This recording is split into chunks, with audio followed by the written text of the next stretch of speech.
Hey Starseeds, welcome back to my channel. Today we are going to be going through 7 reasons why vegans fail on a vegan diet. Don't forget to subscribe if you haven't already done so, because I'm here every week giving you amazing recipes and also amazing tips on how to be vegan. So let's get into it. The first reason why one would fail on a vegan diet is because you guys are watching YouTubers that have so many followers, okay? I feel a lot of big vegan YouTubers are portraying a false reality to you, okay? So if you watch their what I eat in a day videos, and I'm not gonna mention any names because that's not how I roll, but you'll see them making their cute little smoothie bowls and their green juices and their smoothies, and everything looks so vibrant with all their fruits that they're using, and they look great in their little sports bra and everything like that. But it's just a false sort of representation of what it means to be a healthy vegan, okay? Because if you're living off of 20 bananas a day and like bunches of kale, I can assure you that you're gonna run into a lot of problems. And I've watched so many videos where there's like, you know, ex-vegans making videos on why they're not a vegan anymore, and they kept saying, I couldn't eat another fruit. I just couldn't stomach another fruit. And I'm watching the videos and I'm like, who told you to go ahead and eat fucking like 20 bananas in a day, when common sense will tell you that you need an array of vitamins and minerals and nutrients from an array of different kinds of foods, okay? So if you're following these YouTubers religiously that are talking about eating 20 bananas a day and bunches of kale and green juices all day long, that's great if you want to cleanse your body like for a few months or so, but really it's not a great idea if you want to be a vegan long-term and get all your nutrients, okay?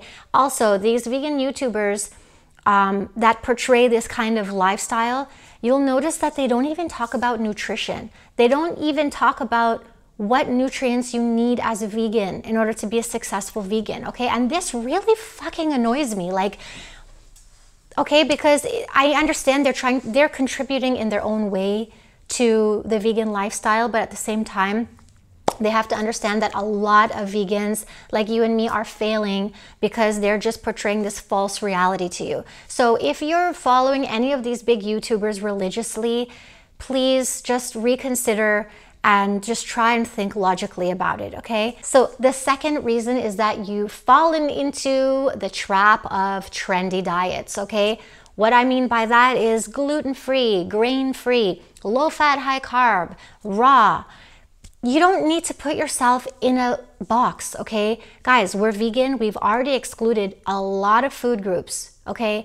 And now the vegan food groups that remain are leafy greens, vegetables, grains, legumes, fruits, nuts, seeds, okay? You don't need to further put yourself in a box. This is not going to be constructive at all. This is going to reduce the amount of nutrients that you're going to get from this lifestyle, okay? Now, if you have any gluten sensitivities, I completely get it. Or if you have celiac disease, it makes perfect sense. You're going to exclude grains. But for those of us who are completely fine, it does not make sense to exclude grains from our diets. We're getting an array of nutrients, an array of vitamins and minerals from grains and legumes, guys, like zinc and a lot of B vitamins that we really, really need. Another trendy trap is low-fat, high-carb diets. Now, low-fat is really dangerous. We really need a lot of good fats in our diet for optimal absorption of vitamins, okay? So if you are having, let's say, a bowl of spinach or something, you really need to combine those greens with fat, like tahini or avocado. Otherwise, you're not going to absorb all the vitamins and minerals in those greens and vegetables. Fat is so important. And then you have all your fat-soluble vitamins, like vitamin A, D, E, and K. And these are such important vitamins that your body needs. And if you're not eating those with fat at the same time, once again, you're not going to be able to absorb all of these vitamins that your body really, really needs. Also, another trend trap, eating only raw. Now, why would you want to only eat raw? I understand that raw food is extremely beneficial with all those live enzymes, and it's just really, really nutritious. But at the same time, if you're eating only raw greens, for example, they are filled with oxalates, guys, and these block the absorption of nutrients in your body. So if you just were to take a break from eating raw spinach, let's say in your smoothie, and instead steam it just for like 1 minute and then put it into your smoothie, you could release all those oxalates from the greens, and then your body could digest and absorb all those nutrients. So yeah, eat raw, but also eat cooked, you know, and it's just all about balance. And I think all of these trendy fucking traps that people are getting in are really causing a lot of problems. It's just unnecessary, really, really is. So coming to number 3, you're not soaking your nuts, grains, and seeds. Now, I've talked about this in my other videos. You really need to soak and sprout your nuts, grains, and seeds to better absorb all those amazing nutrients in these foods, okay? And if you're not, then you know it's going to be difficult for you to absorb all these nutrients because of all the phytates that exist in these foods, okay? So if you're not doing that, please check it out. You can just go online and do a little search on how you can soak and sprout your nuts, grains, and seeds. Number 4, you have not done enough research on what you should be eating and also the supplements that you should be taking. So for zinc, you should go ahead and incorporate more wheat germ, more grains and legumes in your diet. For iodine, go ahead and incorporate some kelp in your diet as well. For DHA, you want to also include some wakame and some seaweed, sea vegetables. So for selenium, which is great for your skin and hair, you want to go ahead, grab some Brazil nuts every day, like about 4 or 5, and make sure you eat those. And also for vitamin K, which is super important, more specifically vitamin K2, MK7. Guys, you need to eat natto. In Japan, they eat a lot of natto and it's packed with vitamin MK7. So what about supplements? So the basics, you need DHA, a DHA supplement, you need a B12 supplement for sure. You need a vitamin D supplement if you're not living in a sunny country. And you need a K and MK4. So you can only find this MK4 vitamin in dairy and eggs. So it seems like there isn't a lot of research on vitamin K2, which branches off into K4 and K7. So there's a lot of articles saying that if you consume enough K1 from greens and so on, that some of that can be converted into K4. But there are other articles saying that that is not possible. So please, guys, just look into a supplement for K4. As there's just not enough information about it. So just check that out. Number 5, guys, you're not eating intuitively, okay? You need to listen to your body. Your body is talking to you all the time, and we just don't want to listen to what it has to say. You got to listen to that inner voice. You got to listen to your cravings because they have a lot to tell you. If you're craving fish, you might be lacking in DHA. Check it out. All right?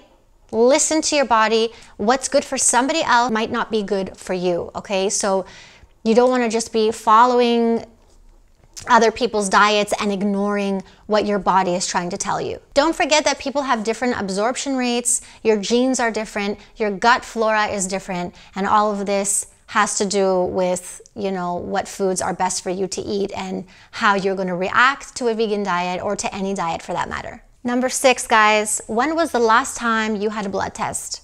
Okay, I'm 5 years into being vegan, almost 5 years, and I do a blood test twice a year. That's right. I need to make sure that everything is going smoothly, all right? You don't want to just keep going on this lifestyle and not checking to see if you're okay. I know it sounds like a big deal, like once or twice a year, but really it's gonna pay off, all right? So just get your blood test. So the last reason is that you might need a little bit of guidance. So I highly recommend that you check out Dr. Michael Greger's Daily Dozen Checklist. And this is a really cool list of foods that Dr. Greger believes that we should be eating throughout the day. And also it lets you know how many servings that you need. What I like about Dr. Greger's Daily Dozen is that it includes all of the vegan food groups and it doesn't exclude anything. So he's making use of beans, grains, nuts, seeds, you know, fruits, vegetables. Okay, so please check it out. I'm gonna leave a link down below for you guys, and hopefully it can act as a guide to help you out. There you go, guys. 7 reasons why vegans might be failing on a vegan diet. Now, this video was meant to help you out. If you're having any issues, just leave a comment down below. Let me know what you want me to make a video on in order to help you guys become even better vegans and healthier vegans. Okay, I'm always researching. It's been a part of my life for 5 years, and I'm here working hard, contributing, and you know, I really believe in this lifestyle, and I'm here to help. So leave a comment down below. Let me know what you thought of the video, and also if I can help you out in any way. So don't forget to subscribe and hit that like button. And guys, I will see you next week for the next video.